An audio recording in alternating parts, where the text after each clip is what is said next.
All right. Hey, everyone. Welcome back to the Collector's Compass, the official podcast of Collectors MD, where we explore the intersection of mental wellness, intention, and collecting. I'm your host, Alex Efron, founder of Collectors MD, and today's episode is a really important one that I've been looking forward to.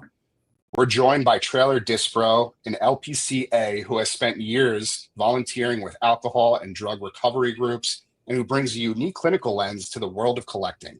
Back in 2020, Traylor had his own wake-up call that shifted how he viewed the hobby.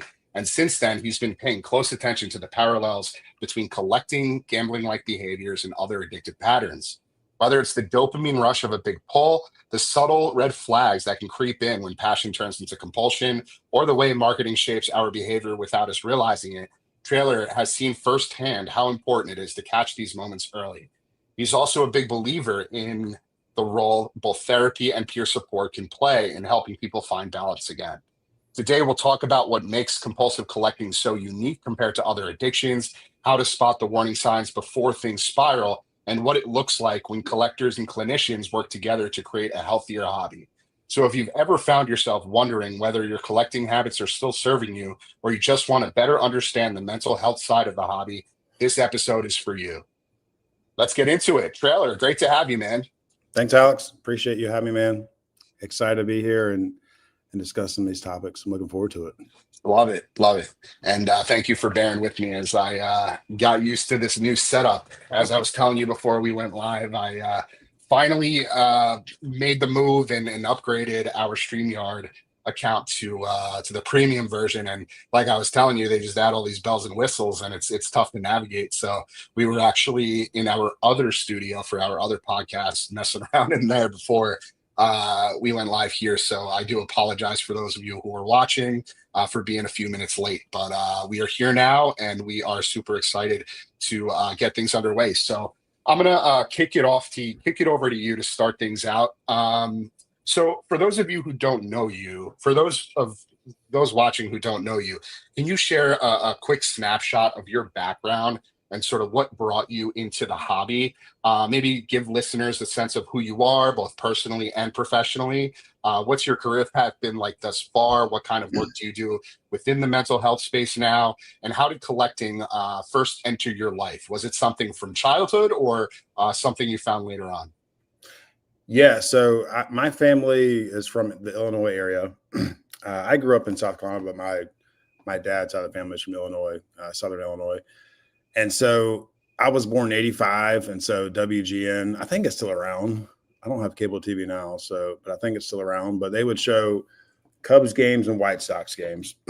And I have always been, it appeared to me the White Sox were getting shown less love, and therefore less games are being shown on theirs. And so I've always been a big fan of the underdog. And so I was like, all right, my family's from Illinois.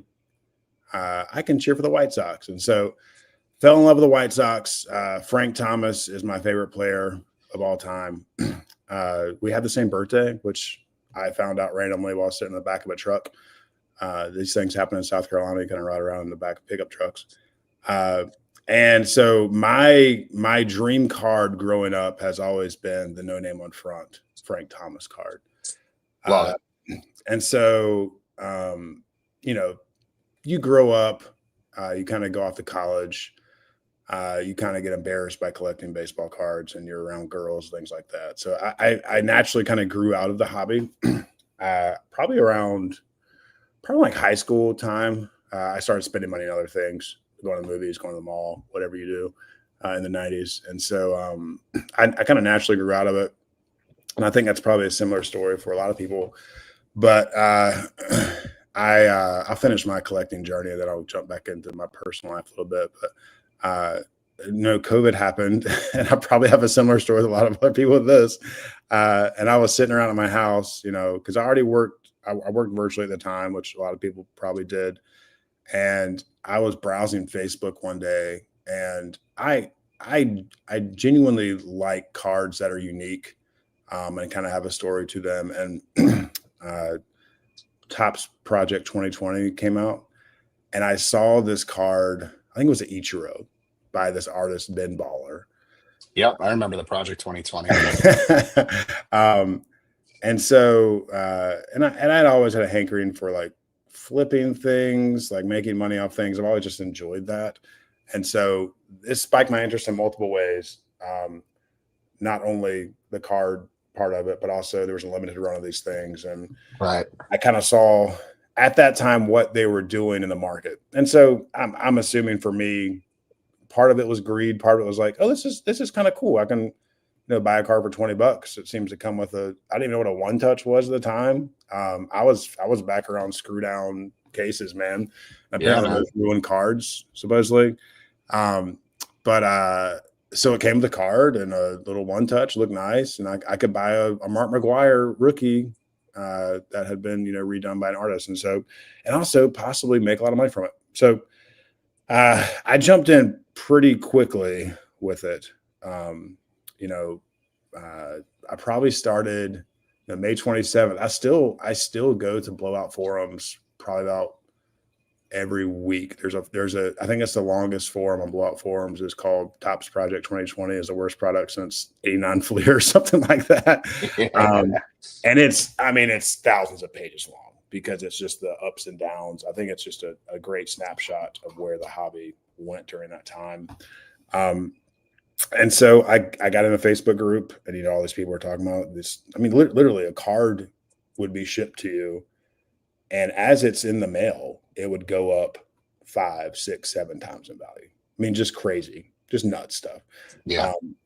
And so I think this is the time when checks were being handed out to people and they were just spending it on, whatever they wanted to. Yeah.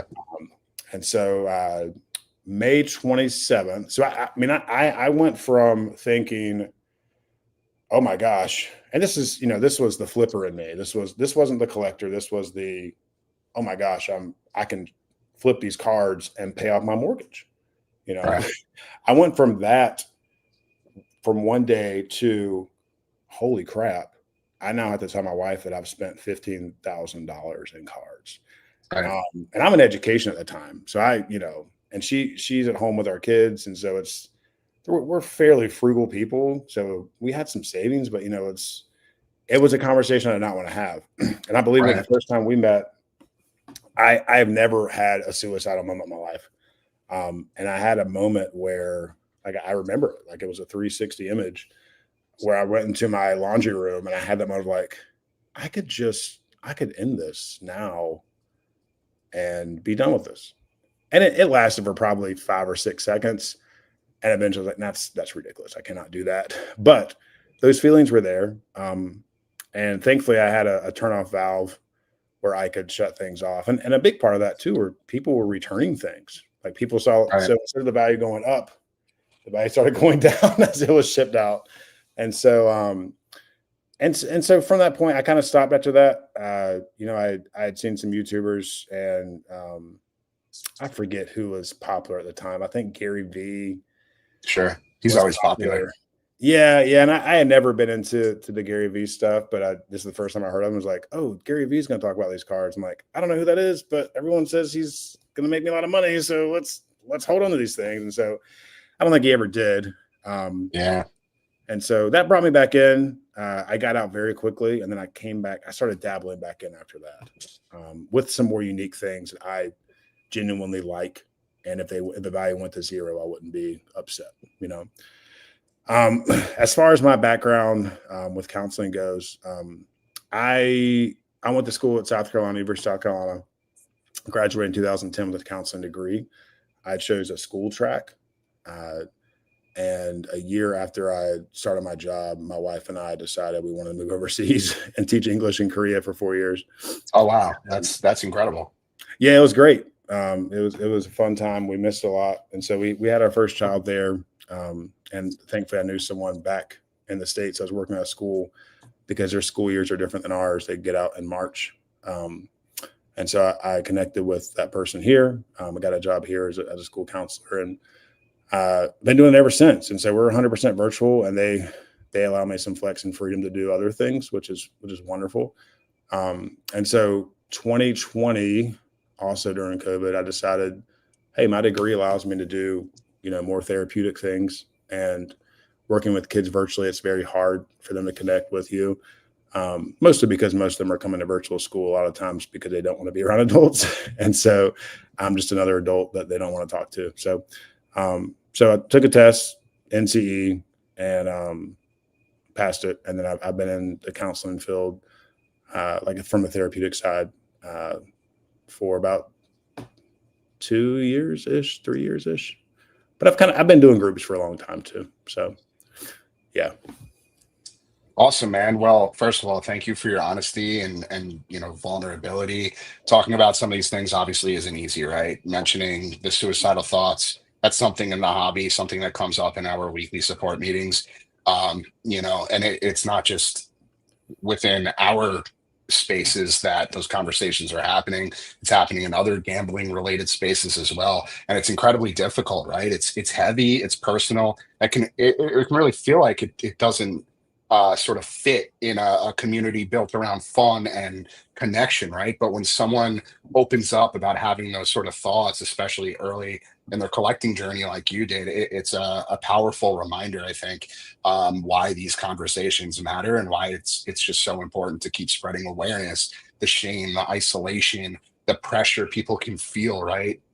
All of that builds so quickly, and without a safe judgment free space to be able to talk about it, things can really spiral, I think, for people internally when you're just stuck in your own head and just having these horrible thoughts. And so that's why it's just so important to meet these moments with compassion, listen without judgment, and let people know that they're not alone. So I think you saying that is something that hopefully will resonate with somebody else, and they'll have the courage to come forward and be honest and transparent and vulnerable with their loved ones and potentially Collectors MD. So thank you for sharing that. Oh, for sure. So like you covered a lot, obviously, with your collecting journey and your experience as a teacher, and then getting into sort of the mental health space. I want to take a step back. You reached out to Collectors MD a few months back, and I'm curious sort of what stood out about what we're doing. Like what possessed you to reach out when you first came across us? Like what caught your attention? Was it the mission? Was it the focus on peer support, the overlap between mental health and collecting, all of the above, something else? What made you feel it worth connecting? Yeah. So my YouTube journey from 2020, when I started getting back into collecting a little bit, kind of started out with guys who like card pumpers, essentially. Can I mention names on here, or is that bad? It's fine. It's Okay. fine. We're So like guys like Jeff Wilson, and right. I feel like I feel like I have pretty good read on people, and I could sniff Jeff Wilson out from far away. And, Mhm. he has a business, he does things like this, and has the ear of a lot of people. I went from there to sports card radio. I like those guys, and then I think they stopped making content for whatever reason. And I wasn't really, I know I'm more of, I lean more on the realistic side. I won't say negative side, but I started seeing these card prices, and I think Whatnot is starting coming around, and I would see breaks on YouTube. I'm like, who has this much money to buy a National Treasures box and just Yeah. rip it? Like I was just amazed at the amount of money that was spent, and so I was genuinely intrigued. I mean, I Mhm. know there are people that make a lot more money than me, and so they can do what they want with their money. But I was just genuinely intrigued of where's the other side of this? Like there has to be two sides of this coin, because I remember living through the 90s and everything went belly up. And so I was wondering, okay, the value, like even from a layman person in economics, Mhm. you can see the value of this stuff dropping. Like the new rookie class in football, Right. who was it? Well, I guess it's Cam Ward and some other people. Like, okay, Right. these This cards this will be current bought this for up this next class, $15,000. but everybody's still focused on the last class, and that's how it always is. But I Yeah. always say there's it's like a bubble within a bubble, right? Yes, but bubbles are everywhere. Right. From sports car radio. Sorry, I'm getting off track, but Dan the Card Man mentioned you, and I feel like he's a Yep. very honest guy. I think he's from Australia. I've always liked his Yep. content. Just little short snippets of what's going on the like the back end of the hobby, like what's going Yeah. on, what's going on behind closed doors. And so And I'm genuinely curious of that because I like the human condition, and I like I mean, I don't like it, but I'm intrigued by it. Sure. So the card scanning, the giving loaded boxes to people, like within me, and just being on the psychological end of things, I'm like, I know those things happen. Right. Um, I don't have proof of it, but when money is involved, this stuff's going to happen, right? Yeah. And so I heard about you through Dan the Card Man. I think he made a comment about what you guys are doing, and so I was always just curious, like where is the help for these people that are losing marriages, losing kids, um, no longer have joy in coming home and being with their kids, but most of their joy is found in going on whatnot late at night and getting that dopamine rush. And since they can't get it from this $100 box, they're now going to get it from this $1,000 box. And so that was really, uh, when he talked about you and what you guys are doing, I was like, oh, there's a site here. There's a place for people to be real and for people to connect. And like you said before, and I'll probably mention again, no one wins this battle fighting it. You're not going to Billy Coggins this thing, you know? Yeah. And I imagine a lot of people that open up cards are probably former athletes. And so they probably try and just strong arm their way through the addiction. Yeah. And it's impossible. I've never met anyone in my years of counseling that is able to just fight their way through addiction and just beat it like that. And they have to come Right. at it with open arms, right? And bring people 100%. along. So Yeah. I've kind of flew through them. Well, first of all, I appreciate you saying all that. Dan, the card man, he's great. I've connected with him since he's given us a shout out. I think it's been twice now. He's actually brought up Collectors MD and has generously, spread the good word and have encouraged folks to reach out if they're experiencing these things like addiction and sort of burnout. And so very grateful for that and for all of the other individuals within the space who have sort of given Collectors MD the spotlight and a platform and a vehicle to carry this message. And you brought up the fact that you've been looking around and you've wondered, where do people go for this sort of help? And that's the crazy part. Like, this isn't a brand new conversation, right? People in the hobby, in this industry, and not just in the sports card or trading card hobby, but any vertical for that matter, any collecting related vertical or means of or a platform where you can end up spending impulsively. People in these spaces have been quietly talking about the mental health side of overspending, mental, emotional, and financial burnout from these various hobbies for a long time, right? So Mhm. Collectors MD isn't reinventing the wheel here. The difference is, instead of letting those conversations happen in the shadows or just sort of fade away, we're actually doing something about it, and we're giving folks a platform, a tangible space that they can come to and speak about from their personal experiences, from their lived experiences, what they've been going through. And so, it's really just intended for people who can talk honestly, openly, be heard, get the right kind of support that they're looking for. And so we're doing a lot. And it's beyond the weekly meetings now. We do have our Wednesday night meeting. Tomorrow night we're actually hosting our 16th consecutive, which I'm really proud of. We've been seeing anywhere from 15 to 20 people showing up now, which is amazing. That's great. In between these meetings, we have a group chat, which is actually starting to sort of outgrow itself. We're getting too many people now, and so we're sort of transitioning over to Discord, which is something that one of the members has been helping me with. But we're getting that set up this week as well. We have our tools and resources. We have a recovery guide that we use as our foundation for recovery that we reference in every single peer support meeting. We have a hobby dictionary to help people sort of stay in the know and be educated with their collecting journey or throughout their collecting journey, and also for folks like parents who have no clue what their kids are getting themselves into. It kind of gives them a little bit of insight into the hobby and the hobby language, so to speak. We have an industry reform initiative proposal that lives on our website that serves as sort of a standard or a benchmark for platforms and manufacturers to hopefully take inspiration from and start adapting some of these ideas that we've been talking about into their user flows and experiences. We also put out daily content, daily reflection, which is basically a journal entry that allows people to take a step back and reflect. That we publish every single day. We have our monthly collector spotlight. We have 2 podcasts now, so we're doing so much in such a short time that is giving folks a vehicle, an opportunity to carry this weight that they might have been holding back or sitting with by themselves for so long. And so it's just been a beautiful thing to watch.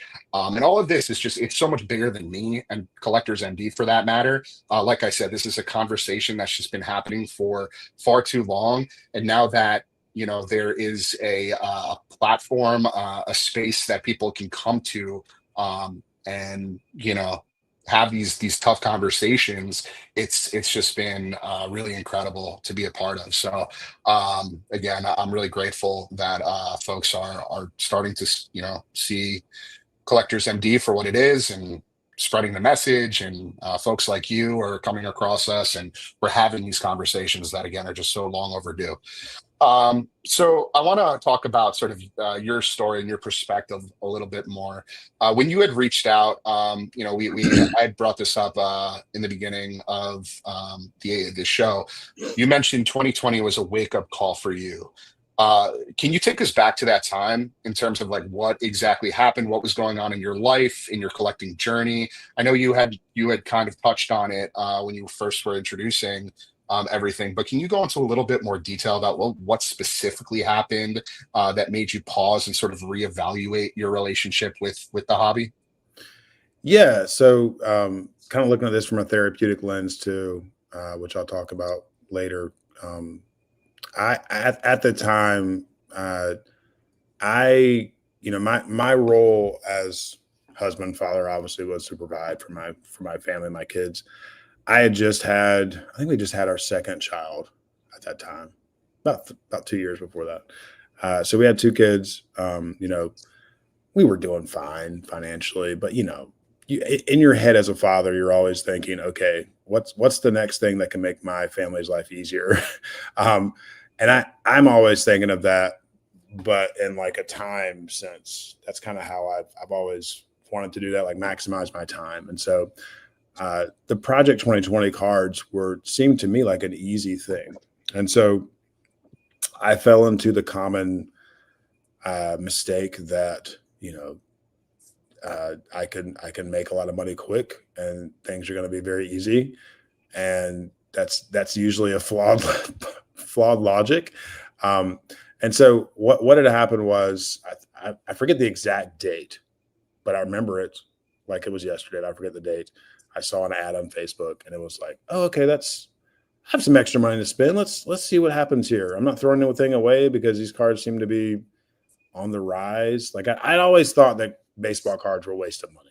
Like I'd always known that. Like I grew up and I got $20 to go to the local flea market and buy cards. And I would usually buy, I'd buy 1 pack of Flair and then I'd buy some of the cheaper stuff. So I would get all the cards I needed. And so I still had that thought going into this. I still recognized that this is cardboard. It's not an investment. It'll be a quick flip. And hopefully I won't be left holding the bag on this stuff, which is a very selfish thing to think. But it's kind of unfortunately how the hobby has morphed, like completely morphed in that sense. I never see anyone like keeping cards anymore. It's always like, how much can I get for this? How will this everybody's out for the quick flip. Everybody's out for the profit. And so I probably spent, I was buying stuff off eBay. I think I bought the number 2 card, Sandy Koufax. And that's what really hooked me. I bought that card for probably $200 from a guy in a Facebook group. As it arrived to me, within 5 days, it went up to $1,000. And I thought I figured out. How much did you say you paid for it? 200. 200. I thought I figured out the meaning of life.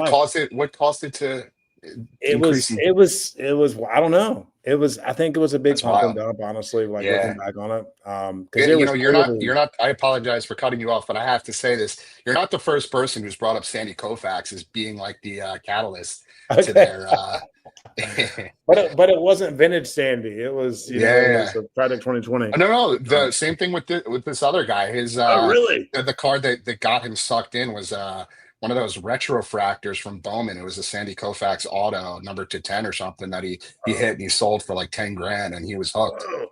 Yeah. Yeah. I mean, that'll hook you for sure. Yeah. So at that point, I was like, okay, I'm the smartest person alive. So I'm just going to buy Right. all these Right. things and, fully not recognizing other people have these same thoughts. And also fully not recognizing there's a company that wants to sell you cards. And so May 27th happened, which is also my birthday. And, things have been going great, but you could start like I'm not an anxious guy, but I was very anxious because I was going to be holding a big bag for me, at least probably $10,000 to $12,000. And May 27th happened and Topps released this King Griffey Jr. rookie card from, I think, 91 Topps traded or something like that, or 90 Topps traded. And it sold, like most of them have been doing like 2,000, 4,000, 6, like gradually climbing. This one sold 100,000 copies. Wow. And just everything, the bottom dropped out of everything. Yeah. And so everyone's trying to sell their stuff now. It's a rush to the bottom on eBay, Right. Facebook groups. Everyone's canceling sales. Everyone's canceling purchases. Everyone's returning things for a scratch case. I really think a book should be written about this time. I mean, it was wild and crazy, Yeah. At least for the card market. That's wild and crazy it can get. And so that's kind of so after that, after I gotten out of that, after I had the anxiety of that, I realized I don't have to treat cards this way. Like if I'm going to step back into this, and I probably took a 6 or 8 month hiatus from it, but I realized my passion, not my passion, but the feeling I got whenever a UPS worker would come to my house, they would bring baskets of cards to me, like one single card in a little poly mailer, baskets of these things. And so every single time I ripped one open, dopamine hit. Okay, I can sell that for that. Dopamine hit. I can sell that for that. Yeah. And I realized after all this had gone over and washed over, that I could get that same feeling by just opening a 92 Fleer Michael Jordan card. If that's right. $3. Like the same feeling is there. Right. And because you lose it pretty quickly, it's there, then it leaves pretty quickly. Yeah, it's fleeting. Very fleeting. And so from that moment on, I realized that I really like collecting stories and things that I liked a lot, and moments from my childhood. And I brought a couple things if you want to see what I kind of collect now. Yeah, absolutely. So I got this. I love Halloween. This is a Michael Jordan kind of a collector's choice Halloween. Something you'd hand out at Halloween, probably in 96, I think this is when this was. But you have a Michael Jordan in the back of it. Isn't that cool? Is that sealed? Yeah, it's sealed. Isn't that cool? That's super cool. Yeah. And I love Halloween. This is what this stuff is all about, man. Like collecting with a purpose, collecting with intention, not chasing after what everybody else, all the hype beasts are after, what Jeff Wilson and some of these other influencers are telling you that you have to invest in or rip. It's all about collecting what you like. And sharing that with your loved ones, your kids, your siblings, your friends, your community, and it's so great to see. What else do you have in the grab bag? So this isn't card related, but it's it's Super Nintendo related. This is a sealed, like Super Nintendo controller, which I just think is cool. You got Mario and Yoshi on there. Yeah. Is that like a special edition or anything? No, it's just sealed. That's super cool. You got Donkey Kong on the side. You think of how many of these it reminds me. So, I mean, I grew up in the 90s. You did too, right? You mentioned you graduated in 2010. So just 2 years before me, right? Well, I'm I graduated 35. high school in '03, so I Okay. was, yeah, I really grew up So in the '90s. yeah. I remember when We they kind came of out did. with the NES minis, like the sort of the remakes back in like I don't know 2016, 2017. Yeah. And then they did the same thing with Super Nintendo. I don't know if they ever got to the N64, but I remember buying that thing from Best Buy or wherever, Amazon. And at the time, I was living in Hoboken, New Jersey, with a few roommates. We would always load that thing up and just go to town. My wife got into it at one point. Yeah, those were good times, man. I mean, it really takes you back to the simpler times. It's all about like the nostalgia, and like that's something we talk about a lot. These Yeah. platforms and manufacturers really know how to scratch that itch and bring back things from a time that I think a lot of us just miss in a lot of ways, Yeah. and that can be challenging, right? To combat when you see something that comes out, or a new set, or a new you know product that sort of pays homage, or is like a retro of something that you really enjoyed or appreciated during a special time in your life. It's hard not to say yes to those things. So that's an interesting topic that we might have to table for another conversation. Um, awesome, man. Did you have anything else that you want to do to show and tell? So, I mean, I think I showed you this little Charlie Chaplin theater card, Yeah, and that's awesome. then this guy, an old Lego set that's sealed. I like the seal. Like Yeah, the artwork on this is just beautiful to me. So, that's super cool. but this You know, connects me to that time, like cards does to me. right. So, Legos is an interesting one. My nephew is obsessed with Legos, and it's always about what's the next Lego set that he's going to get, so he can rip it open and build it. And so, my wife's company owns an F1 team, Williams Racing, and she yeah, recently went to a race. I think it was in London, and while she was there, she was able to access this special edition Williams Racing Lego set, and so we bought it or she bought it for our nephew and brought it back, and gave it to him at one point. I forget what the occasion was, but he was just so hyped to rip it open and build it. And I'm thinking to myself, like, if he lets this thing, you know, sit and like keeps it sealed, who knows what it could be worth down the line. But that's just like how our sort of collectors' minds work, and like yeah, that's not how it should be. Like the no, kids should be able yeah, to like just rip it play with open it. with It's pure a toy. joy, play with it, exactly. And like that's the part of the collecting and the whole concept of enjoying a tangible item that sort Mhm, of we lose track of, right? for sure. So, all right, we'll try to get back on track here, but definitely Sorry. want to. No, this is great. These are the conversations, or sort of the tangents that make this show, make these conversations, I think, so relatable for a lot of people. But I want to pivot back over to sort of your experience. You've worked with alcohol and drug recovery groups, right? Yeah. When you look at collecting through that lens, what similarities and what differences do you notice? Like from your experience in addiction recovery work, what patterns are you seeing that feel familiar in the hobby, or in collecting, or maybe in even spending?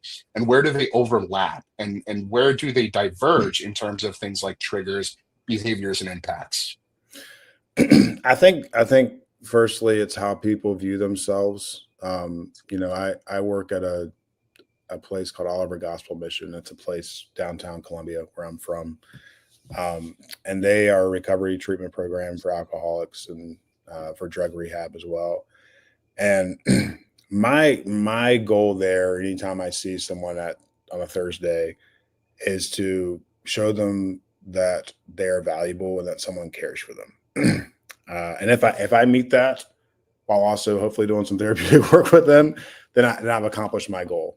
Most of these guys were previously homeless, and so most of them have very low self-esteem, and so they come in already wearing a weighted vest with who they are, how people view them, a trench coat, if you will.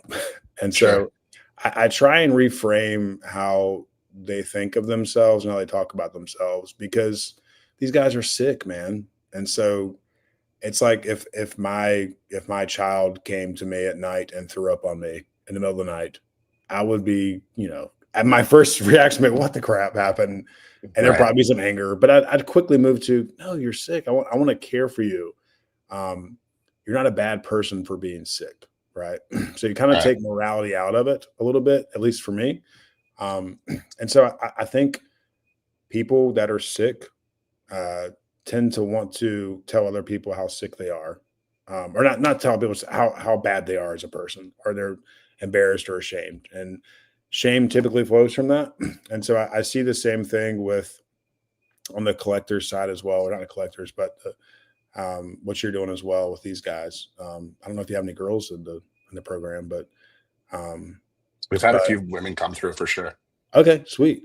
Um, so I see that. I haven't been able to join a meeting, but I'm assuming it's the same kind of thing, where you have it's probably like GA as well, where if you're not completely honest and open, and you kind of tell half truths, and you try and kind of bounce around things and say, and you try and manage it, and your spouse or your friends don't know, or whoever's close to you doesn't know the full story, Right. um, you're probably not taking it seriously. And until you're ready to take it seriously, it's going to be very hard to get help. I would say Right. it's nearly impossible to get help and to Right. get treated, Um, and also, uh, you can't do it alone. You I can't couldn't you agree can't will more. your, you Yeah. can't will yourself to it. Um, like I was mentioning before, I'd imagine most of the guys and women that do this have some form or some background with sports. Um, and with sports, or with even just losing weight, I'm gonna calories in, calories out. I'm gonna exercise my butt off until I lose 10 pounds or whatever it is, and I'll stop eating, whatever people do. Uh, Yeah. and with this, you can't do it. You can't do it, man. And it has to be. You have to get real with it, and you have to lay your cards out on the table. Excuse the pun, actually pun intended. Yeah. And let people know where you sit and Right. where it is. If you've spent $50,000 uh, opening up packs, breaking with whatnot idiots, um, that has to be laid on the table. And if it's just a conversation of, yeah, I have a problem with, I've spent some money with opening packs of cards. If it's just Right. that, then it's going to be hard to get into full recovery. Yeah. And it's a slow process. I think it's Yeah. it's it's going to be slow, and I think people beat themselves up over how slow it is. Sure. Um, and so these things take years, and like, It's a life. We say it's a lifelong commitment. yeah. And some of these guys fight for the next second. Some of these guys fight for the next 5 minutes. Some of these guys Yeah. fight for the day. Some of these guys Yeah. fight for the week. And so everyone's along a different process Right. in Everybody's at recovery, a right? different stage in their journeys. And we say all the time, just getting through the day for some folks might be a small victory in itself, and stacking up these small wins. Each brick is the foundation of your entire sort of road to recovery. Yeah. And so, yeah, you just have to keep stacking up those small wins, and take it one step at a time. Because if you look up that vertical mountain and say, I'm going to climb this thing and get to the top within a week, like, you're just kidding yourself. It's a slow, tedious process. And I think you brought up a lot of really good points. Like, being honest and transparent about addiction is one of the hardest, but like the most important steps in recovery, right? Yeah. That's why they always say, like, the first step is admitting you have a problem. When Yeah. we keep it to ourselves, we stay stuck in isolation and shame and secrecy, and that's exactly where the problem starts to sort of manifest. And the truth is, we just can't heal alone. We heal in Yeah. community. We heal in group, where people understand what we're going through, right? Yeah. And where we can share without judgment, and where we're reminded that we're not the only ones carrying this weight. And in the hobby specifically, just like in any other addictive space, that kind of openness can be the turning point that shifts someone from struggling in silence to starting to heal. Like, I've Mhm. seen firsthand some of these people that we bring into the meetings and into the group chat, people who are becoming acclimated to our program and what we offer, I see a sense of excitement. I see a sense of hope. Like they found something Yeah. that will deter them from these patterns or these bad habits that they've gotten so accustomed to and have had such a hard time breaking free from. And so yeah, it's so incredibly important to find your safe space and to find a community of individuals, peers who can see you for who you truly are, and who can also relate to what you've been through. Yeah, um, exactly. and I think it applies across the board, regardless of where you're at in your journey, and whatever your vice is, whether that's drugs, alcohol, gambling, collecting, spending. Everybody has their vices, and everybody goes through recovery and addiction differently. And so we just have to be conscious of that and empathetic of the folks that are really, really having a tough time with it, and battling demons in a lot of ways. Yeah. So was there a moment where you realized that collecting specifically could become problematic for some people? Like you mentioned earlier, there wasn't a space that you could find for people to go to, and like it obviously registered with you at one point or another that collecting or the hobby was just as insidious as some of these other addictive things like drugs, alcohol, and gambling. But was there a specific person, maybe a story, a situation that made you realize this hobby can go beyond a harmless pastime? And what stood out to you about that moment? Yeah, I mean, maybe there's a collection of moments. I watch Jab's family sometimes. Hmm. When I think the last pack of cards that I had bought has been probably 3 years ago, and I really like the Tops like Christmas blaster pack. I just like those cards. I love Christmas. I love holidays, and they're cheap. Um, and so, but I realized after 2020 that I could just watch other people open up cards, and I'd realize how much money people are losing, and it would deter me from doing this. Sure. Um, and so I think I just started seeing comments from people uh, that would say, man, that was $700 down the trash right there. Like, why Yeah. would Tops put in this random no name person in a $700 box of Tops Dynasty or whatever it was? Right. Right. And I was like, yeah, but is anyone learning from this? Like, is this just kind of is this kind of where the hobby is now? And, you know, 5 years ago, I think it was probably 5 years ago, maybe longer. I remember when, college football, NFL, you couldn't gamble in NFL. And it was like, no teams in Vegas. We'll never have a team in Vegas. And then within like a year, I think they signed with DraftKings, and then the team was in Vegas. It's like, Right. and gambling's like everywhere. And so Everywhere.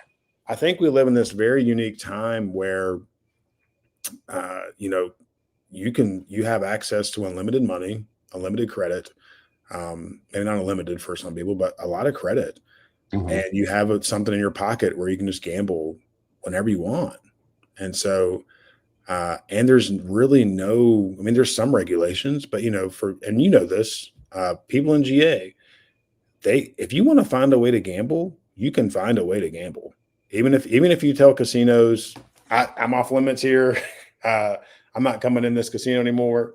You have to have the right person that knows you there, and so I think it's just this culmination of reading headlines of 200. I think it's like $200 billion or something like that was spent on sports gambling like 2 years. It was something crazy. Gross. Um, and I have kids that are growing up in this, and I've started to see where it's unique to not gamble on sports games. Right. Even just like I get it. I think the story that people like to tell is like it makes the games more interesting. I'm like, I guess like I get that part of it. I get it, but Right. it's also All about the excitement. highly addictive. um, and so I think all those things kind of culminated where I was like, there has to be a breaking point in this. Like, what's the line of demarcation here where people get fed up just losing thousands of dollars and they stop, because I know everyone does not have that turnoff valve, and that's why you guys have groups on Wednesdays sometimes, right? Or 16 weeks Yeah. in a row. I possess that, thankfully, and that happened for me in 2020. But I was, I'm genuinely concerned as a therapist of thinking, where is this going? Like it's money flowing into the pockets of fanatics. uh, I don't know how much money breakers make. I don't, they can't. I don't have no idea. But Tops isn't looking out for the collector. I just know that they want to get as much money as they possibly can. Right. And yeah, I see someone mention Nationals. Yeah. I'm kind of surprised at the amount of people at National. But it looks like a lot of it was like whatnot breaks and things like that. Yeah. I That's the just don't. conversations we've been having lately. Yeah, I'll touch on that. Why don't you finish your thoughts? But yeah, that was so. I think it's just a culmination of things, kind of where I think like a healthy fear for my kids, and other kids, because I work with high schoolers as well, and so just recognizing like there are legitimate predators out there to get every single dime from you and Yep. give you nothing in return, and Yep. they couldn't care less about you. They don't care about you. They really don't. And you're Yeah. not in their club, like it's and if you get an awesome card, they'll make another one next year the exact same way. And 100%. so Yeah, you brought up something that I actually was having a conversation with my parents about recently, and that's the whole concept of sports betting and how it sort of increases the experience for people. It creates a sense of excitement and dopamine. And this was a daily reflection that I published. I think it was on Saturday or Sunday. It was over the weekend after I had this conversation with my parents the night before. I was like, I got to write about this. And so basically, what we touch on here is that investing in sports cards, collectibles, or even the stock market taps into a powerful sense of connection, right? It feels like having a sort of a personal stake in someone else's success. And the yeah, same thing applies for um, watching a sports game and gambling on it. You feel like you're a part of the game, and it just makes it that much more exciting. And sort of that same emotional link intensifies with sports betting, where every play suddenly carries more weight because money, pride, and identity are on the line, right? And this blend of financial risk and emotional investment creates a dopamine fueled rush that can be thrilling in moderation. And the brain yeah, rewards each win or gain with chemical hits that keep us chasing the next one, seeking validation and a sense of belonging. And that's why these feelings are just so fleeting. You hmm feel the win, you feel the dopamine hit momentarily, and then suddenly it's gone and it's on to the next. And I think like there's two sides to this. There's people who can control it and who don't have sort of impulsive like personalities and don't fall into uh, these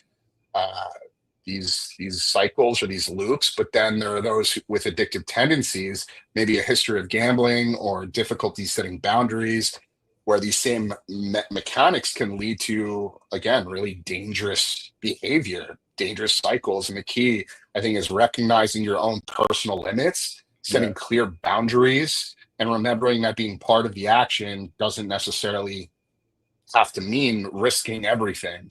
Entertainment is really healthiest when you're in control and enjoying, the highs. Is okay to an extent, but you really need to make sure that you're protecting your well-being before all of this sort of stuff, the ride itself, ends up just consuming you and taking over. And so if you do feel like you have those addicted tendencies, or you might be someone who's susceptible to addictive behaviors or patterns, it's just so incredibly important to take self inventory and assess the situation, make sure that you are looking out for yourself and creating those boundaries and setting those limitations before things spiral, before things get too late. And so that's, another thing we always bring up about the hobby, about sports cards, about these breaking platforms, that none of these guardrails exist. Whereas, like in the gambling worlds, within those apps, you can self exclude. I'm self excluded from gambling. I can't gamble within, an app in the states of New Jersey, New York, and Pennsylvania because I, was taking advantage of the tools and resources that are provided to me from those platforms.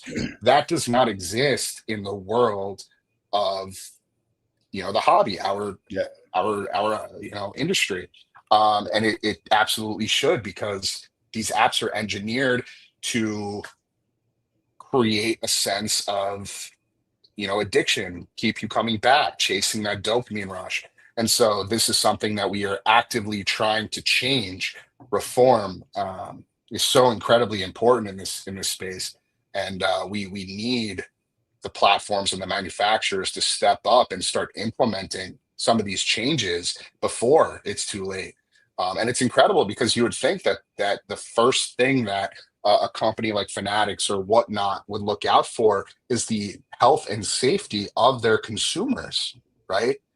And it's amazing that it hasn't been acknowledged by anybody, by the folks making the key decisions, by the C levels, by those that are at the helm steering this whole thing. Yeah. And so that's what we're trying to do. We're just trying to spread awareness, and then also create those tools and resources, maybe artificially if needed. Things like Gamban, which is one of our partners, which is basically an app blocking software. It's an app that you could download and prevent yourself from going into Whatnot or Fanatics or Loop or any of these apps that might be a trigger for you. So it's all sort of intertwined, and that's why I think your experience with all of these different worlds of alcohol and drugs and gambling, you have a very unique perspective and I think skill set that Mm. many people don't necessarily have or might not be able to understand. So again, just really appreciate your perspective on all of this. Getting into the mental health insights for people who might not necessarily understand the full scope of how this all works. Can you explain, maybe in layman's terms, how the dopamine and reward loops might show up in collecting? Can you break it down for us in simple terms? What's actually happening in the brain when someone's, let's say, chasing a card, opening packs, going after that big hit or maybe case hit insert, and why does it feel so good? And why can it become so addictive for people? Yeah, yeah. So, our brain, our feelings typically are supposed to carry us through a day, right? So it's supposed to get us to the next day.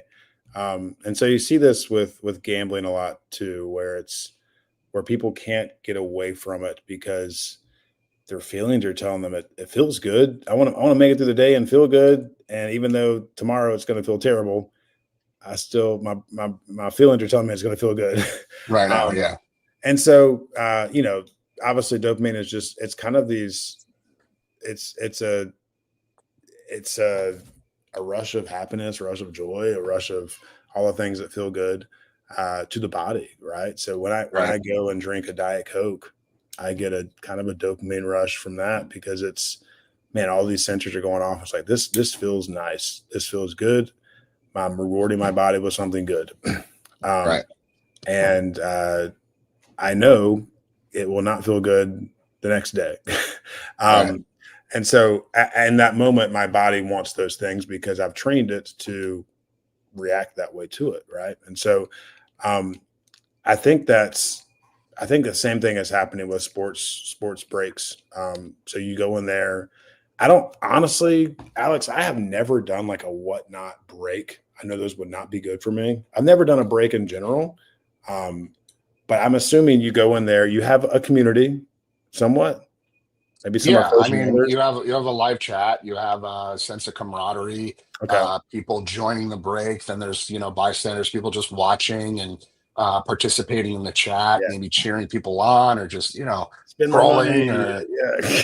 like, but then you also have the host that Yeah. Yeah. is running the stream, that is operating as the breaker, the entertainer, the marketer, the dealer, all in one, right? And then you have all of these overlays on Whatnot and Fanatics that creates this casino-like environment Mhm. that keeps you sucked in, keeps you, it's engineered to keep you chasing, to keep you Yeah. coming back, even if you hit big. And that's a huge part of the cycle. And a lot of folks that, we have joining our community have been sucked into that cycle. And some of them have spent tens of thousands of dollars in one sitting. Yeah. So it really is insidious. And It's a casino-like floor, right? But more or with less, yeah. And yeah, it's all under the guise of like childhood, nostalgia, right? Like yeah, it's all, oh yeah, it's just cards at the end of the day. Like I'm not going to become addicted to this, mhm. right? But like it's on your smartphone, it's in front of you. They catch you at your most vulnerable moments, and they just keep you swiping. So yeah, man, it can be so incredibly dangerous. It's such a slippery slope, and I don't recommend you even checking it out, because so many people just download the app to check it out, and just like a gambling app, you might get like a credit off the bat, something like a deposit match or a free spin. And once they hook you, it's very, very hard to walk away. Yeah, yeah. I've seen who were the guys? There was a Trevor Lawrence downtown. I forgot their names. They're kind of crazy. And Backyard breaks. yes, I've seen a couple of their things, and Yeah. I can understand how it's kind of like this big bro culture that comes together and spends a crap load of money. Right. Um, but all right, what's it gonna say? Because bring good experience with them. Yeah. So dopamine obviously is that reward system that our brains have. It's a very good Right. thing. It's a very great thing. Um, and so unfortunately, your body wants more of this, right? So it develops a resistance to. It's kind of like riding a roller coaster for the first time. You ride it, holy crap, that was so scary. You ride it again, not so much, and then you need to go to a bigger thing to experience a more of a pleasure.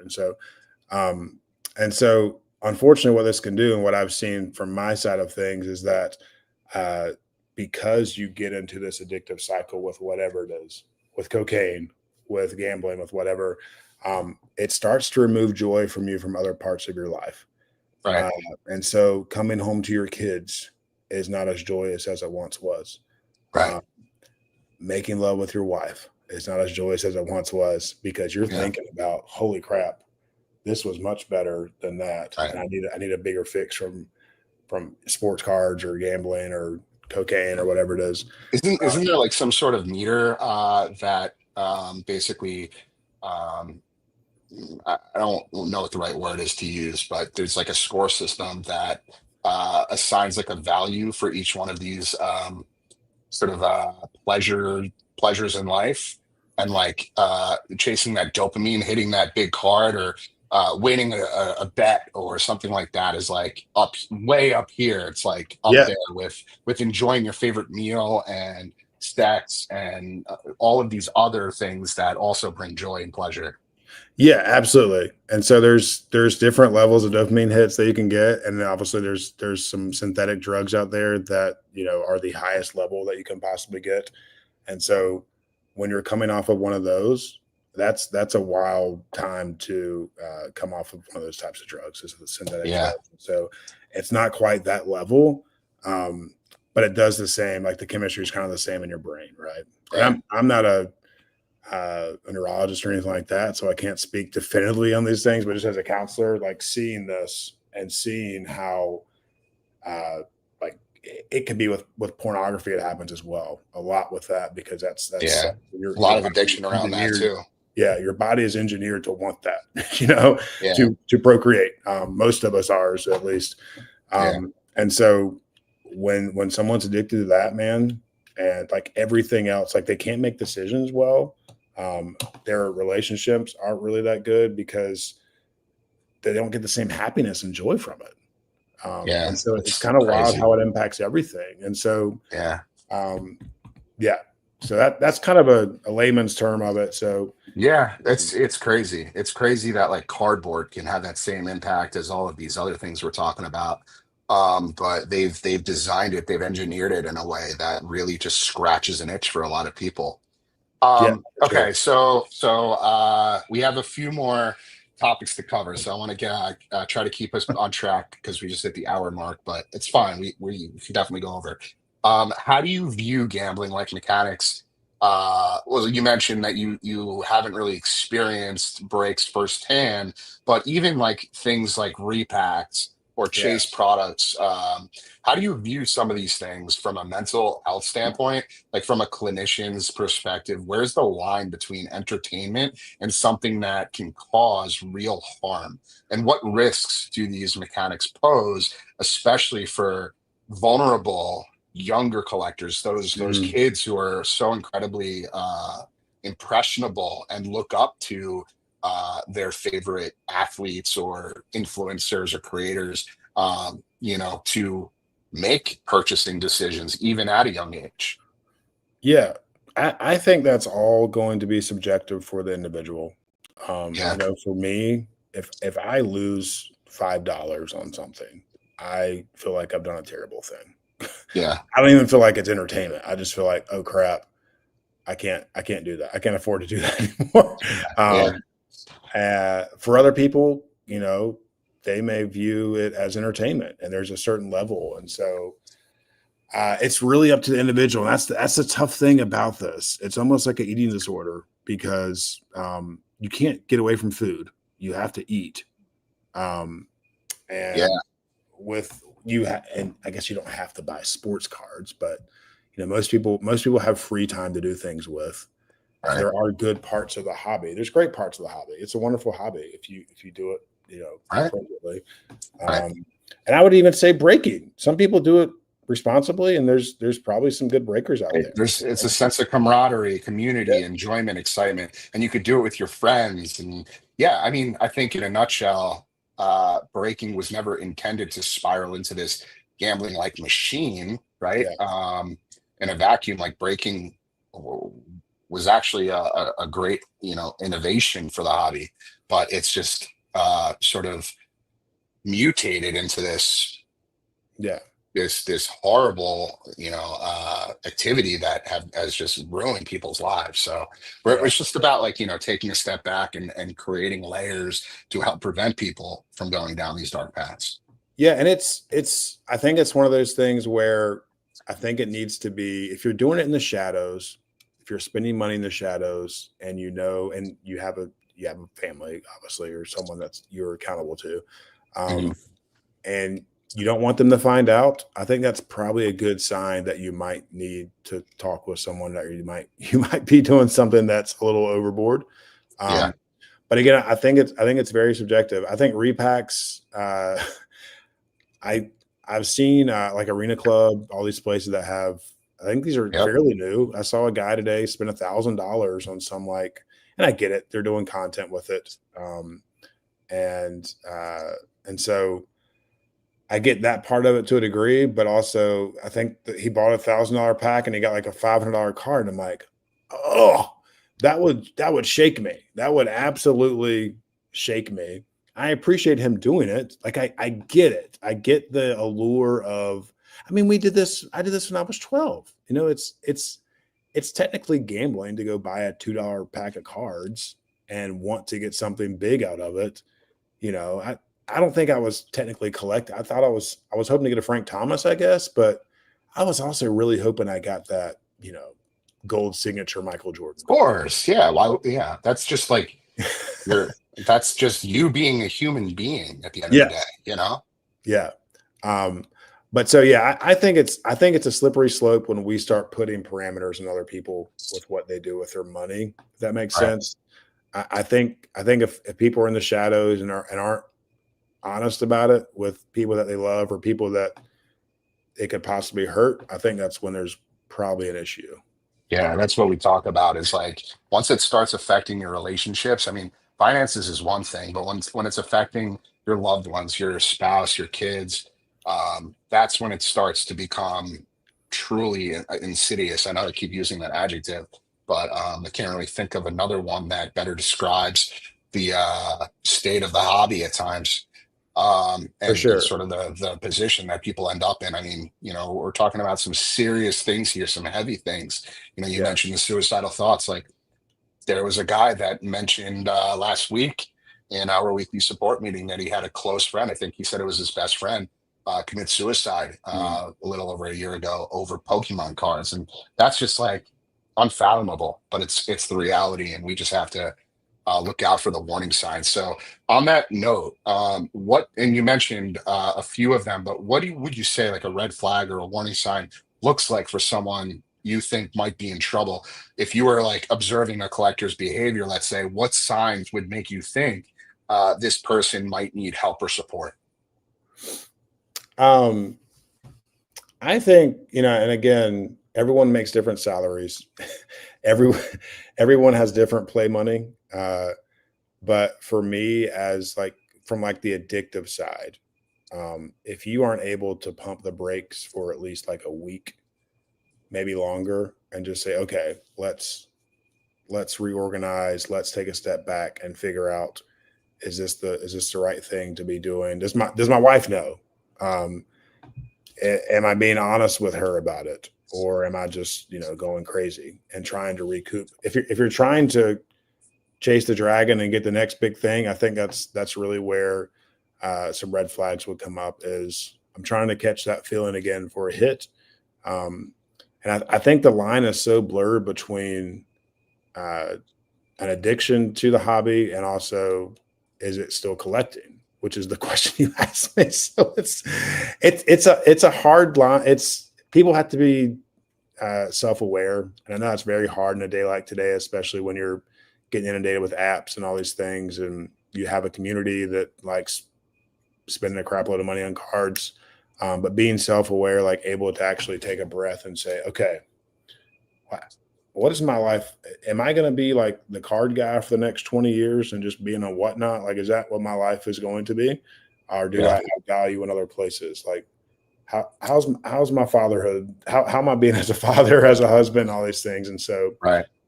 um, and again, that's a subjective thing. Some people don't. Some people think being a father for just putting the kids to bed is fine, and so I don't think that way personally. And so I had to make that change for myself, um, because I was constantly scrolling things when I was around like 2020, Yeah, and a lot so of people got sucked in yeah, around and that so time. I think, like I said, red flags. Wanting to hide it is a big one. Not wanting to be honest about it is a big one. Yeah, Uh, secrecy, lying. Secrecy, and not being willing to just take a break, Yeah, and kind of recognizing, like seeing it from a non-hobby person's perspective. You know what I mean? right. Like if you were to tell someone at a random restaurant, hey, I spent this amount of money on cards this week, and their response is, what are you talking about? I didn't know that was a thing. Like if it gets to that point, maybe taking a Just break. taking a step back, reevaluating like what you're doing. Yeah, because we all get into our silos. We all get Yeah. into we all forget about how, uh not nerdy, that's the wrong word. We forget about how small our hobby is. I know it's growing technically, I think. But we Oh, it's forget about, growing. yeah. Um, but just, yeah, I think if you were to tell yourself 5 years ago, I spent X amount of dollars on this, what would 5 years ago you say to you now? Maybe that's a valid question to ask yourself, possibly. Yeah, yeah. I just want to give a quick shout out to the guys that have been commenting in our live chat. You guys have been great tonight, just sharing your insights and thoughts. I'm so glad that we had this premium version now, so we could take advantage of the engagement. SSC King says, "Good point. Trailer priorities and boundaries. That's what it's all about. Just setting personal boundaries, making sure that you have your priorities in order. It's just truly important that you take self inventory and that you're self reflecting, making sure you're doing the right thing." All right, we're gonna transition over to our final segment here, and we're gonna call that "Bridging Collectors and Clinicians." So, what can the mental health field learn from hobby culture? What do you think therapists and mental health professionals could potentially gain by understanding this world a little bit better? Are there certain aspects of community or shared passion that you think they could potentially incorporate into their own work? Yeah, I think there's still a lot to learn. I want to get a look at you guys' handbook that you use. But I think there's still a lot to learn. I think there's a lot of parallels between, gambling and what goes on with card breaks and things like that. But I still think it's such a new, like I said, I think the sports card community is kind of siloed. Like if I were to tell my colleagues I'm having a podcast with you tonight to talk about this, and they asked me what it was about, and I was like, well, it's about sports cars, and people, they can't stop buying sports cars. They're addicted to it, and they've spent a lot of Right. money and ruined families. But what? That much? Who spends that much money on sports cars? Like Yeah. a lot of that's The most average of person my just has such a hard time wrapping their head around it. yeah. Okay, the yellow book. Okay. Yeah, yeah. Um, So this is the recovery guide, and we have sort of two versions here. And I'll send this over to you. yeah, that'd be great. Thank you. Tomorrow as a sort of a follow-up. But we have the extended version, which is I believe it's 9 or 10 parts, but we have the tools for recovery, the 3 MDs as we call them, which is really the guiding principles for support and healthier spending and hobby participation. We call them mental detox, money discipline, and making meaningful decisions. We have our community commitment, and then it gets into each part. When spending turns, the cycle, momentum versus intention, defining recovery, the 12 steps, which are adapted from Gamblers Anonymous and repurposed for Collectors MD. We have community and accountability, financial clarity, emotional detox, staying grounded. And then, of course, the 20 questions, which basically, again, is adapted from GA and tailored for compulsive spending and collecting. And the idea here is that you read through these 20 questions when you first join us. And if you answer yes to even just one of these questions, then you're, definitely in the right place, and you're not Mhm. alone. We're here for you. We have guidance for new members, and closing. And so then there's an abbreviated version that we use for our meetings, just so it gives us the opportunity to sort of read through this, summarize it, take that personal inventory before we open up and share. But it just kind of keeps us in check and make sure that we're Yeah, staying grounded in what we're doing here, why we're doing it. So it's really, really important part of recovery. It's great. not like it's not necessarily like some of these other anonymous programs where they're kind of rooted in religion and faith and things like that. But it does serve as a really, really strong building block towards you know um, the recovery and your path to getting or going in the right direction with your life, no matter where you are in your journey. So Yeah, highly recommend checking it out, and yeah, um, absolutely feel free to pass it along to whoever you think might serve beneficial for.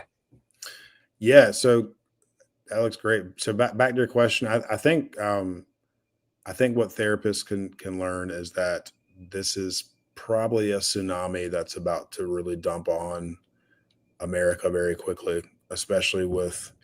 I mean, I saw some national videos, and there were, you see these things with 12-year-old kids with boxes of cards that are $500,000. I'm like, Right. there's no way these kids, like, these are not these kids' cards. That cannot possibly happen.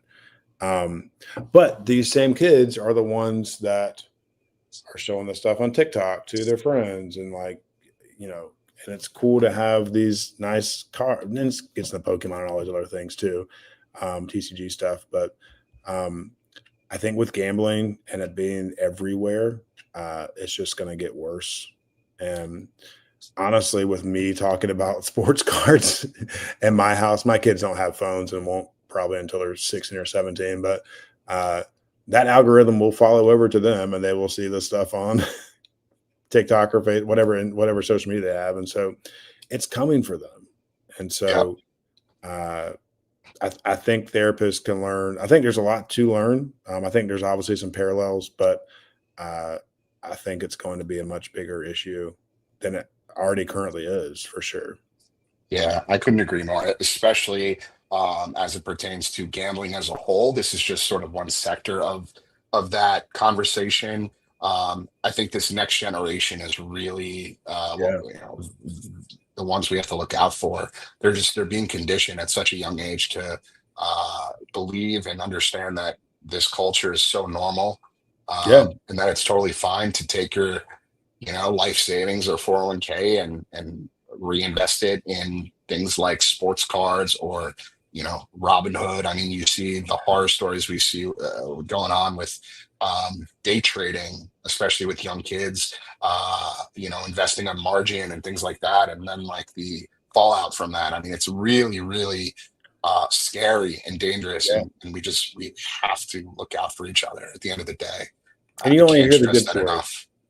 You only hear the good. Yeah, and that's the other thing. You only see the highlight reels, and that's another thing. Like, that sucks people in. People see on their feeds, look at this $250,000 Jaden Daniels card that was just sold to the owner, the owner of the Commanders at Fanatics Fest, and you got the seller standing there with the owner and Jaden Daniels himself, and they got the card, and it just looks like a Cinderella story for this guy. And but at the end of the day, like that is just one of so many individuals that are involved in the hobby. You can't look at every single win or every single come up and just be under the impression that that can be you, because that's just not setting realistic expectations. Yeah.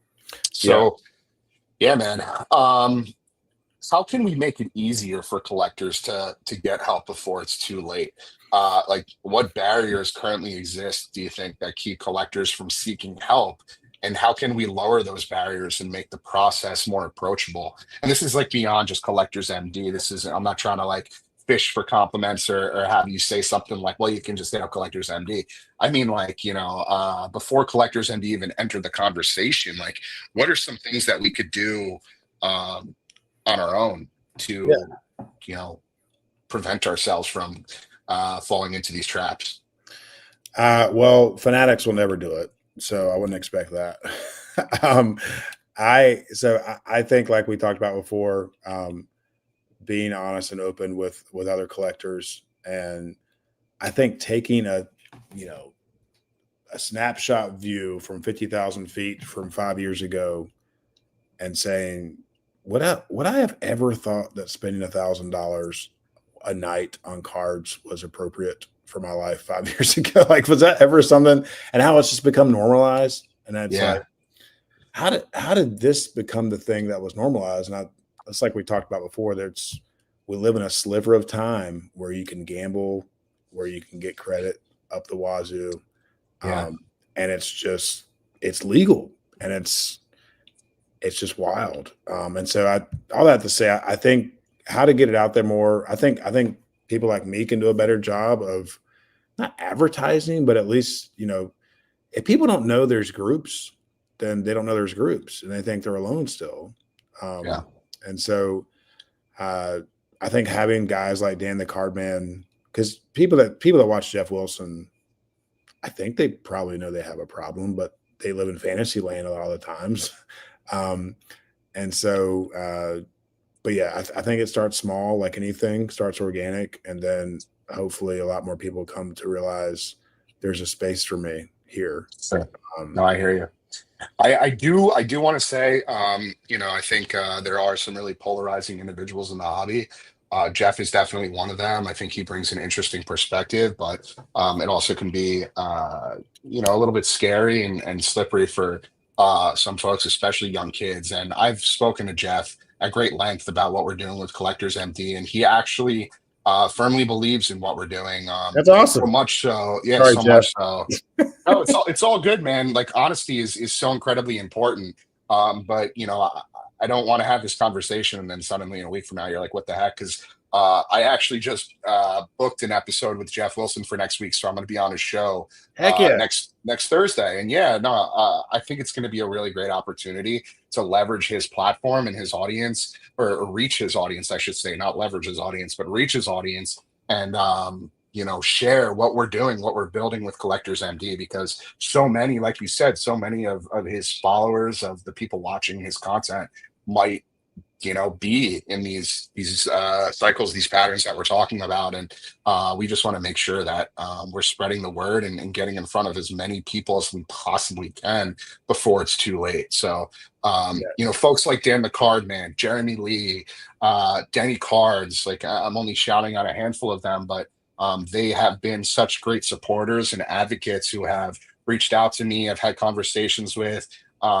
They've graciously brought me on their platforms, their shows, and we've talked about a lot of these things in great detail. And I'm super grateful and just proud that we've been able to make waves in the hobby in such a short time. Because at the end of the day, like I keep saying, this is so much bigger than me. It's so much bigger than Collectors MD. These conversations are long overdue, and we just need to be having them more and more in the right places and making sure that it's reaching the right audiences. So with that, we do have one final question here, and then we're going to get into my favorite part of the show, which is our rapid fire closeout, where I ask you a series of questions and you just sort of hit me with the first thing that comes to mind. Kind of keep it lighthearted to close it out. But just real quick, back to the bridging collectors and clinicians topic. What does a healthy collaboration between peer support and clinical care look like to you? And if you could design the perfect support model for collectors, one that blends peer accountability and licensed mental health care, what would it look like in practice? Oh boy. I think group work is very, very valuable in this space. If you're coming to me as an individual, I can work with you on things that possibly got you to where you are. I think a lot of people that are compulsive gamblers probably have something in their childhood where maybe they didn't feel like they measured up. Maybe they felt like they had to prove themselves. Maybe they were always on the outside looking in, and then gambling came around. And I can control this. I can fix this, and this gives me control over situations. And now I feel like I'm measuring up because I've got to win, or I've got Right. I can parlay this into something else. And now I'm part of the club, right? And so those things are hard to do. I think in a group, they're not hard to do, but it's more difficult to bring those conversations about in a group. That's why I think individuals important sometimes, but I think most of that work comes in a group, honestly. Yeah. It's hard to BS people that have been through what you're going through. Right. And you probably know that from GA, because if you're honest, they'll know if you're not being honest. They'll know if you're telling half truths or being 100% honest, and they'll call you out on it. And so I think the group work is good because everyone starts at a certain place. Everyone has been where you are if you're coming to a group and you're coming hands open and ready to do work. If you're coming kind of with your hands half closed around something, they're going to call you out on it and say, you got to submit this before you're ready to change your life around. And so I think I rambled a little bit, but I don't know if I answered your question totally or not. You brought up some really, really great points. I'm sorry. No, it's all good, man. I truly appreciate your insight, your intellect, your honesty, your vulnerability. I think a lot of what we talked about tonight is really going to resonate with our listeners, whether they're on YouTube, Spotify, Apple, Amazon, which I'm really excited to share. By the way, we are now syndicating across all major platforms, so you can listen to this show wherever you're consuming your hobby related content. But no, Traylor, truly so grateful for you joining us and taking the time to share your perspective. We will get into our final segment here, which is the rapid fire closeout. Again, I'm going to ask you a question and you're going to hit me with the first thing that comes to mind. You ready? Okay. Yes. All right. First card you ever owned or remember buying? Oh, jeez. I don't remember. Holy crap. Some Frank. So my best card I ever pulled from a pack when I was a kid was a Frank Thomas Leaf. Like it was like a CD card. It was like one, and the ratios are always in the back pack odds. It was like 1 in 90 packs. I thought I won the lottery. Wow. Dude, cool. The big hurt was the real deal. I got a quick side note story about the big hurt. My buddy and I were at Hillstone in Manhattan. This was like maybe 2 years before the pandemic. So it must have been like 2018. And we're hanging out by the bar waiting for our table. And in comes this big dude, big, just jacked dude who looked exactly like Frank Thomas. I was like, I'm telling you that is Frank Thomas. And so much so where we went up to him and I'm like, the Big Hurt, can we get a picture? And he's like, absolutely. And he stood there and he took a picture with us. And I was so elated because, he was an idol of mine. And later on that evening, I'm looking a little closer and I'm like, dude, that is not Frank Thomas. That is just some guy who looks like Frank Thomas who comes up, who has people come up to him all the time and ask him for a picture. I mean, this dude was like sprawling. He was like he was like 6'5", jacked out of his mind. He had the bald head. I mean, he looked the part. It was crazy. But I've been two-timed once or twice by celebrities in Manhattan. It happens all the time. All right, back to the rapid fire questions. One card in your personal collection that you'll never part ways with. I have a couple. So I collect Topps Venezuelan cards. And I have a couple Roberto Clementes from that they're very short printed. They were made in Venezuela. And they kind of they were all glued on albums. They kind of make their way back to America somehow. Someone has some connection there and he keeps selling all these cards. I'm like, man. But yeah, probably those. I like them all. Love it. A player or team that's your guilty pleasure to collect? Frank Thomas, though. So I feel bad about this. King Griffey Jr. I've started collecting his '90s stuff. I've collected all of it to where it's gotten to I now feel uncomfortable spending money on it because some of his '90s stuff is just so expensive. It's great. The cards are different in the '90s. They're just great. Yeah. They're much different. When you have companies competing, Upper Deck, Fleer. Yeah. You gotta respect the kid. And he has one of the prettiest autographs in the game. We really collectors really appreciate good penmanship. So I would say Ken Griffey's probably top 3 for me in terms of autographs and just like collectability. He's, as far as baseball goes, it would be him, Jeter, and probably Mariano. Who unfortunately just tore his Achilles in that Legends game. I mean, the Yankees can't do anything right now, but that's okay. We'll get him next year when our man Garrett Cole is back. That's right. Or we sign or trade for Paul Skeens. But we'll see about that. What is one word to describe your collecting style? Eclectic. Love it. Yeah.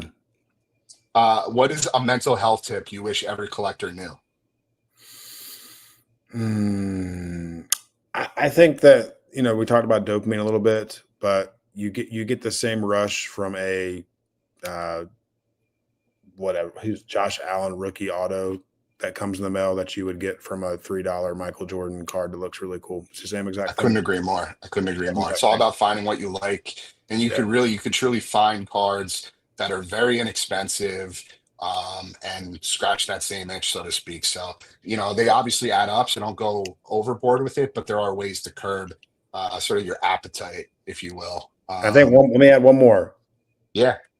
Don't have one case. And if you're just you're compiling things after that where you're like, I get some people do it for an investment, but for people in this space who we're talking to, have a box, and that's your box. That's your box, man. Yeah. That's what I always say. A curated collection is so much more meaningful than a high volume collection. Like I've been on both sides where I collected sneakers, 500 plus pairs. I'm now down to maybe a couple dozen at most.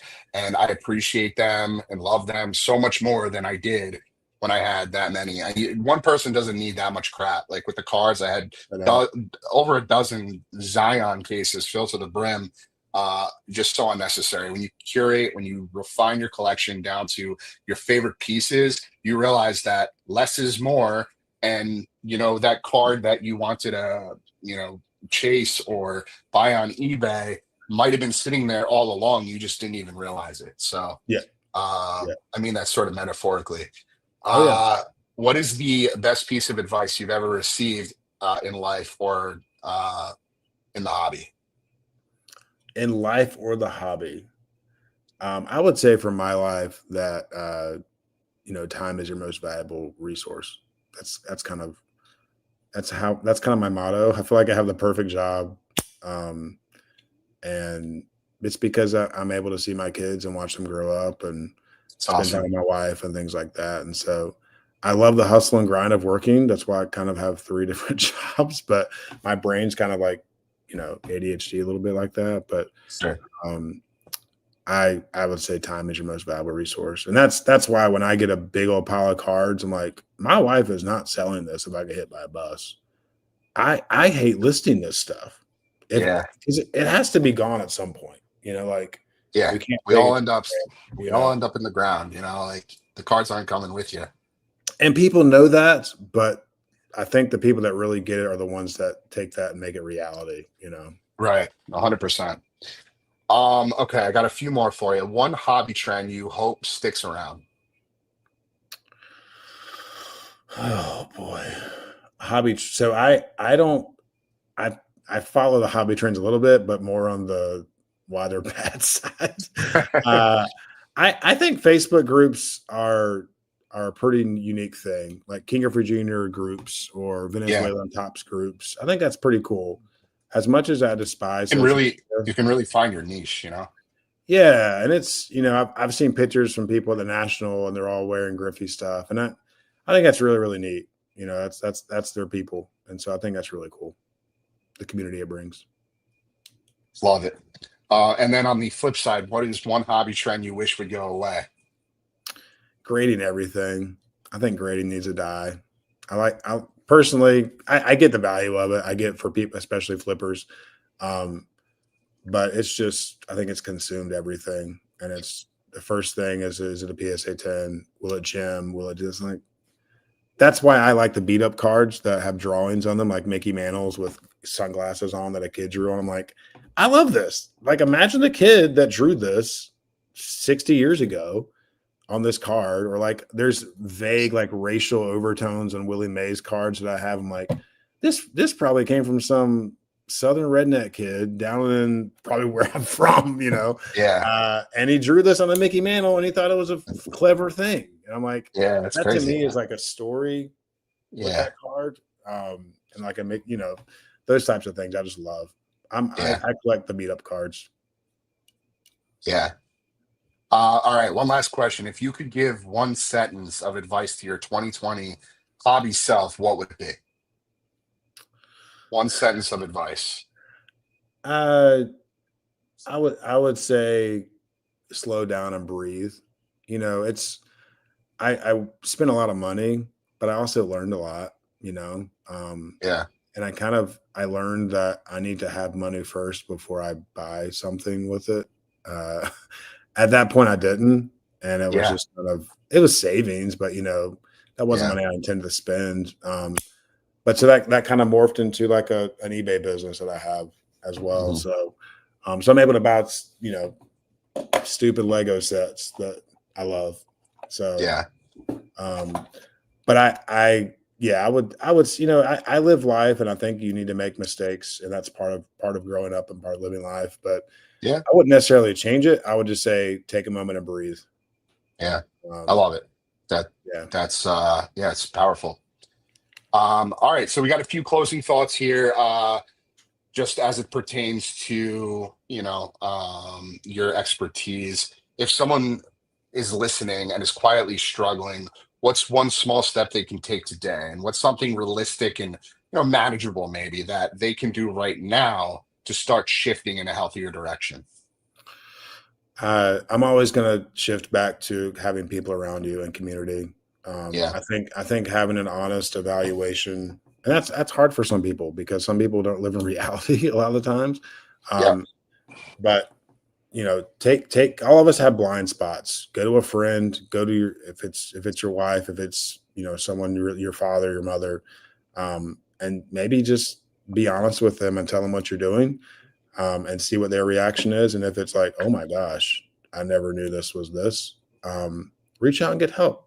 it's all about community, but I think having those moments and being ready to change is one of the biggest things. Because if you're not ready to change and you're still kind of tiptoeing around it and trying to like do half truths, then you're not going to change. But I think 100%. being around people who also want to change and are struggling with that is the most valuable thing, I think. Awesome. And where can people find you or connect with you after this? Specifically for our listeners who want to continue the conversation or learn more about your work, where should they go? Yeah, I'm pretty sure I'm the only Traylor Disbrow in the You world. might be. You might be. I'm on Facebook. I don't do a lot on there. I'm on Instagram, but I got that when it was like in 2009, and I haven't done a lot on there. But yeah, you can. So my email address is traydisbrow@gmail.com. Feel free to email me anytime you want. Cool. I'll I'm make more sure than to willing include to that. walk And I people think through it already is in there in the description. Yeah.